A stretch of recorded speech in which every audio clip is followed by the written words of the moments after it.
Stop. Now that I have your attention, what's up everyone? Welcome back to the channel.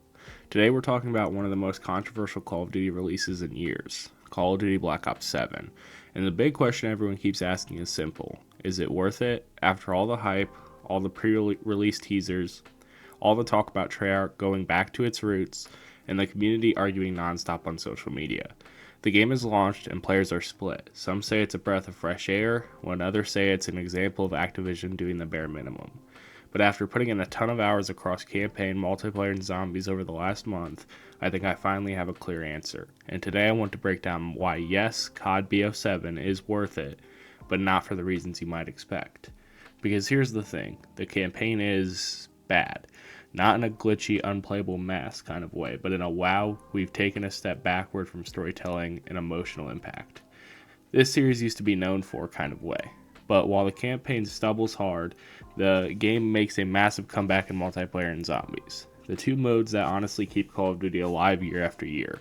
And if you're the kind of player that lives for the grind, for the replayability, for the meta, and for that feeling of jumping into games with your friends for hours at a time, then yeah, BO7 absolutely delivers. So let's dive in, starting with the biggest letdown of the entire package, the campaign. The campaign. Call of Duty campaigns, especially in the Black Ops series, used to be something special. They are mysterious, psychological, cinematic, and full of twists. Black Ops 1 had numbers and brainwashing, BO2 had branching choices, moral consequences, and one of the best villains in FPS history with Raul Mendez. Even BO3, which a lot of people criticized at launch, at least tried to push the story in a weird, experimental direction. And BO4 didn't have a real campaign, but the operator mission still attempted world building. BO7 unfortunately feels like a major step down in comparison.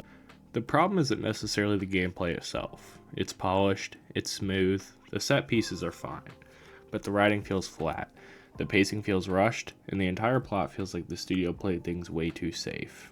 Instead of exploring deeper psychological themes or delivering a story with emotional weight, we get a narrative that feels like it's going through the motions. It has moments that should hit hard, but they fall short because the game never gives you enough time with the characters to care. One of the biggest issues is that BO7 tries to lean heavily on nostalgia. It throws in references, callbacks, and familiar faces, but none of these moments feel earned. They feel more like fan service inserted deep into a story that never cares in its own identity. The Black Ops franchise is known for being bold, messing with your mind, challenging your perspective, and using unreliable storytelling to keep players guessing. That identity is missing here. Instead, BO7 gives us a predictable, linear storyline that doesn't take any risk. Another major disappointment is the lack of meaningful missions. In older Black Ops games, every mission felt distinct. You could remember the snow mission in BO1, the drone strike in BO2, or the insane mind-bending sequences that blurred the line between reality and hallucination. BO7's missions, while functional, don't stick with you. They're cinematic but not memorable. They're loud, but not impactful. You finish the campaign and instantly realize nothing really stayed with you. And for a series that built its legacy on storytelling, this campaign will leave fans wanting way more. It almost feels like Treyarch had bigger ideas, but didn't have the development time or creative freedom to realize them fully. That's why if you're buying BO7 only for the campaign, it might feel like a waste. It simply doesn't reach the quality standard of previous Black Ops titles, but the good news is that the campaign is only one piece of the puzzle, and the rest of the package genuinely surprised me. Now here's where things get exciting. Multiplayer in BO7 is the strongest it's been in years, and honestly, it's the mode that carries the entire game. From the moment you load into your first match, you can feel it. The movement is smooth, responsive, and actually fun again. Treyarch managed to find a middle ground between the overly fast jetpack era and the overly slow Modern Warfare 2019 style gameplay.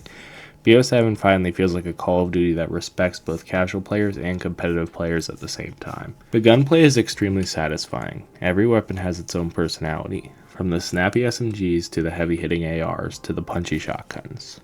Recoil patterns matter, attachments matter, and there's a sense of mastery that brings back that classic COD grind.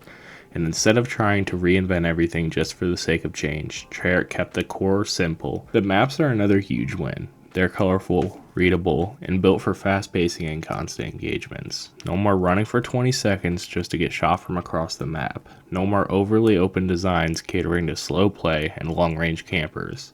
BO7 maps feel handcrafted with purpose to keep players in the action while still rewarding smart positioning. Versatility is used just enough to add strategy without creating chaos. What really surprised me is how well the game handles its progression and time to kill. BO7 hits that sweet spot where you don't feel insanely deleted the moment someone looks at you, but you also don't feel like people are bullet sponges. Gunfights feel fair. If you lose, you almost always know why, and if you win, you feel like your reaction time, aim, or positioning actually mattered. The perk system, streaks, and equipment also feel well balanced. Nothing stands out as annoyingly overpowered, and the grind towards unlocking everything feels rewarding instead of exhausting. It's one of the first CODs in years where I genuinely want to keep leveling weapons and perfecting my class setups.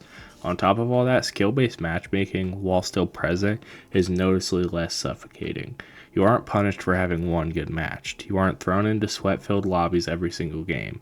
There's room for variety, room for fun, and a sense that the game respects your time. If you're someone who loves multiplayer, BO7 is absolutely worth the purchase. It's fast, it's exciting, and it feels like Treyarch has finally recaptured the soul of classic Black Ops gameplay. They brought back the fun factor that's been missing for far too long. Alright, let's talk about the mode that consistently keeps players hooked for months. Zombies. And I'm happy to say that BO7 Zombies is the best Treyarch has done since the BO3 era. It brings back that gritty, mysterious atmosphere, but also pushes zombies forward with new mechanics, cleaner movement, and smart quality of life improvements. One of the biggest strengths of BO7 Zombies is its map designs. The maps are layered, creative, packed with secrets, and fun to explore. They strike the perfect balance between casual accessibility and hardcore depth. Newer players can jump in and survive for a decent amount of time without feeling overwhelmed, but at the same time, veteran players have tons of strategies to optimize, Easter eggs to solve, and routes to master. The weapon upgrades, perks, and pack-a-punch system feel polished and familiar. They refined what works in the past instead of trying to reinvent everything. There's actual replayability again. Every run feels a little different based on your choices, your team, and your loadout. Enemy variety is another strong point. Instead of throwing a bunch of annoying bullet sponge enemies at you, BO7 introduces new enemy types in a smart way that adds challenge without destroying the flow. Certain enemies force you to reposition, others make you change strategy, and some introduce chaos and makes the later rounds thrilling without feeling cheap. The new progression system across zombies is also addicting. Everything you do feels like it contributes to a bigger grind. Unlocking weapons, tracking camos and challenges, leveling up skills, and going for personal bests. It's easy to lose hours without even realizing it. Most importantly, Zombies in BO7 just feels fun again. Whether you're a solo player or someone who loves teaming up with friends, BO7 Zombies is easily one of the strongest reasons to buy the game. So after spending a lot of time on BO7, here's the final answer to the question, is it worth it? The honest truth is, it depends on what you're buying the game for. If you're someone who mainly plays Call of Duty for the campaign, you're probably going to walk away disappointed. The campaign feels like a weak attempt compared to the powerful storytelling and memorable missions we got in previous Black Ops titles. It lacks the impact, the depth, and the identity the franchise is known for. But if you're someone who plays Call of Duty for multiplayer, zombies, or the long-term grind, then BO7 is absolutely worth the price. The multiplayer is the most fun the series has been in years. Smooth movement, balanced gunplay, great maps, and rewarding progression. Zombies is the standout mode, offering hours and hours of replayability and some of the best designs Treyarch has done in a long time. So yes, COD BO7 is worth it, not because it nails every part of the package, but because the parts that matter most deliver in a huge way. It's the kind of game that may not blow you away with its story, but it will keep you coming back night after night to grind multiplayer and explore zombies with your friends. At the end of the day, Call of Duty is at its best when it's fun, replayable, and community driven. And BO7 nails all of that. The campaign might be a flop, but the rest of the game more than makes up for it. If you've been on the fence about buying it, this is one COD that actually earns its value the more you play it, and I think that alone makes it worth your time. Thank you guys for watching. Bye now. Please like, subscribe, and comment your feelings about Black Ops 7. Bye now.